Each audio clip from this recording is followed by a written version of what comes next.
ஜனவரி மாதம் 21 பொதுக்காலம் 2ஆம் வாரம் புதன்கிழமை. முதல் வாசகம். சாமுவேலாகமம் முதல் புத்தகத்திலிருந்து வாசகம். அதிகாரம் 17. இறை வார்த்தைகள் 32 முதல் 33, 37 மற்றும் 40 முதல் 50 வரை. அந்நாட்களில் தாவீது சவுலை நோக்கி, இவன் பொருட்டு யாருடைய இதயமும் கலங்க வேண்டியதில்லை. உம் அடியானாகிய நானே சென்று அந்த பெலிஸ்தியனோடு போரிடுவேன் என்றார். அதற்கு சவுல் தாவீதிடம், இந்த பெலிஸ்தியனை எதிர்த்து போரிட உன்னால் இயலாது. நீயோ இளைஞன், ஆனால் அவனோ தன் இளவயது முதல் போரில் பயிற்சியுள்ளவன் என்றார். மேலும் தாவீது, என்னை சிங்கத்தின் கைக்கும் கரடியின் கைக்கும் தப்பிவித்த ஆண்டவர் இந்த பெலிஸ்தியனின் கைக்கும் தப்பிவிப்பார் என்றார். அதற்கு சவுல் தாவீதிடம், சென்று வா, ஆண்டவர் உன்னோடு இருப்பார் என்றார். தாவீது தம் கோலை கையில் எடுத்துக்கொண்டார்.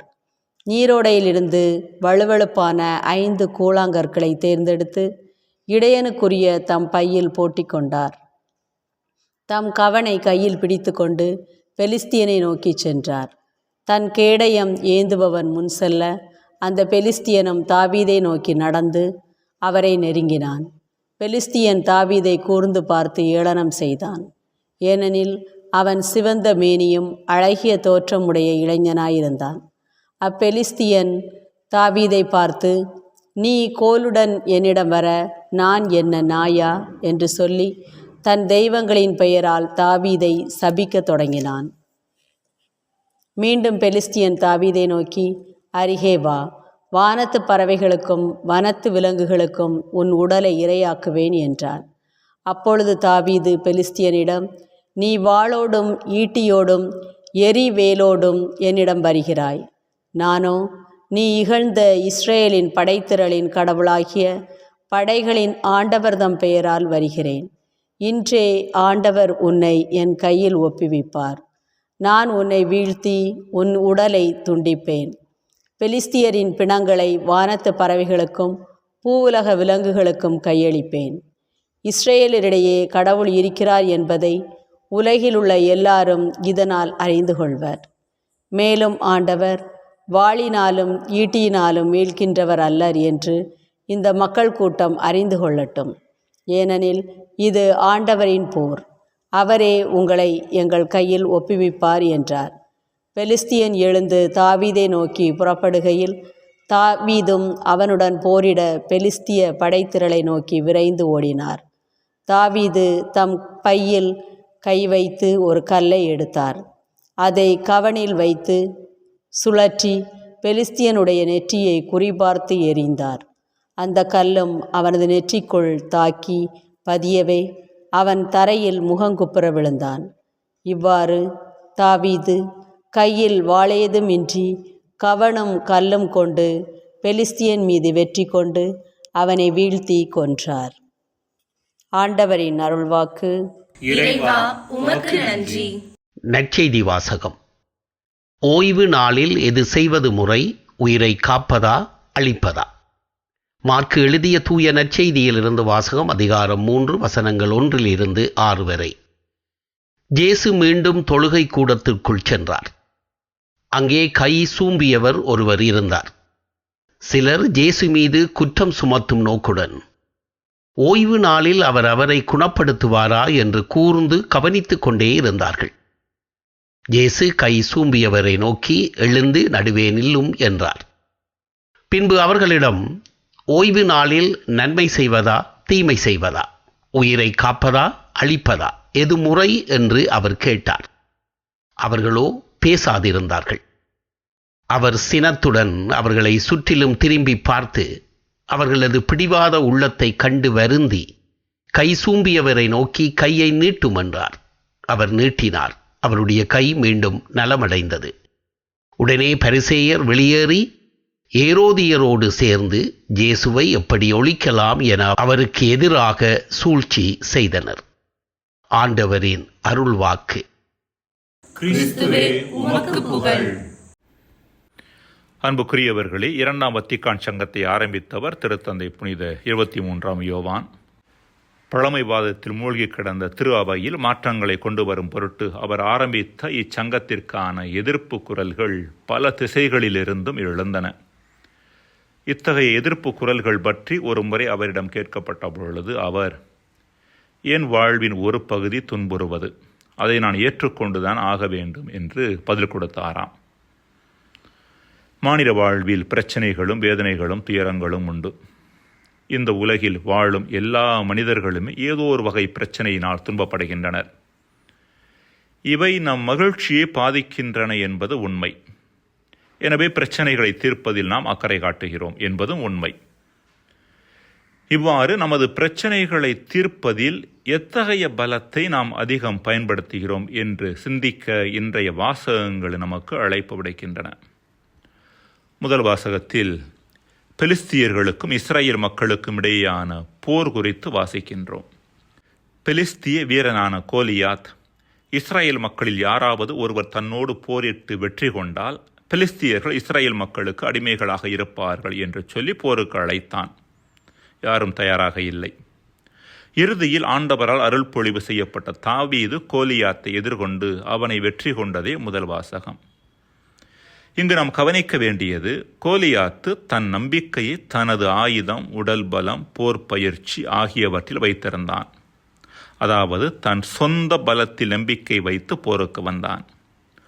ஆனால் தாவீதோ புத்தி கூர்மை உள்ளவராகவும் கவன்கல் வீசுவதில் திறமை மிக்கவராக இருந்தால் கூட தனது நம்பிக்கையை அவற்றில் வைக்கவில்லை, மாறாக கடவுளில் வைத்திருந்தார் என்பது நாம் கூர்ந்து நோக்க வேண்டிய ஒன்று. நீ வாளோடும் ஈட்டியோடும் எரிவேலோடும் என்னிடம் வருகின்றாய், நானோ படைகளின் ஆண்டவரது பெயரால் வருகின்றேன் என்று சொன்னார்.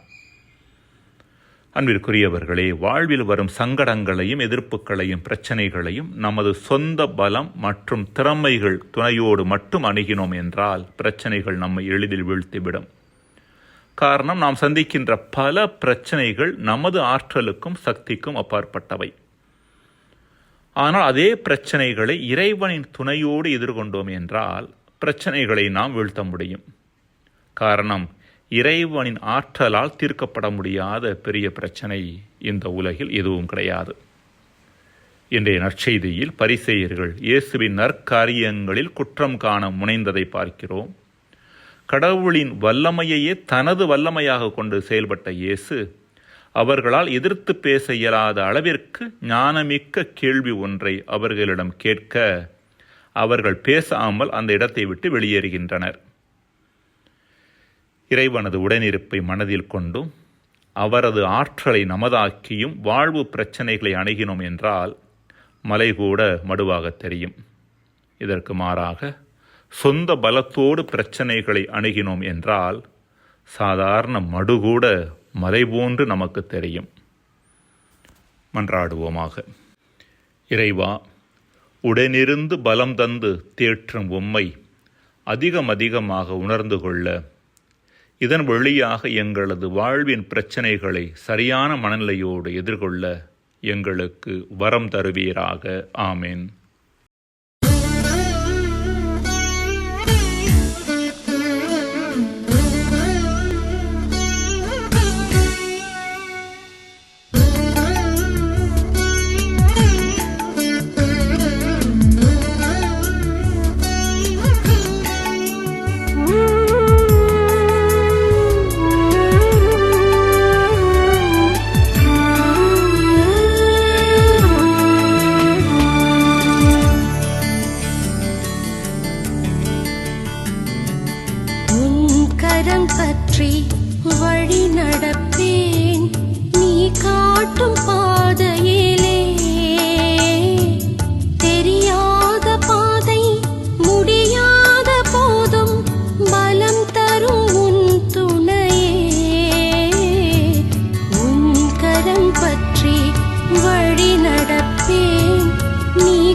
வேண்டிலேன். அடியடியாய் படிப்படியாய் தொடர்ந்தாலே பேரின்பமே, தொடர்ந்தாலே பேரின்பமே. உன் கரம் பற்றி வழி நடப்பேன், நீ காட்டும் பாதையில்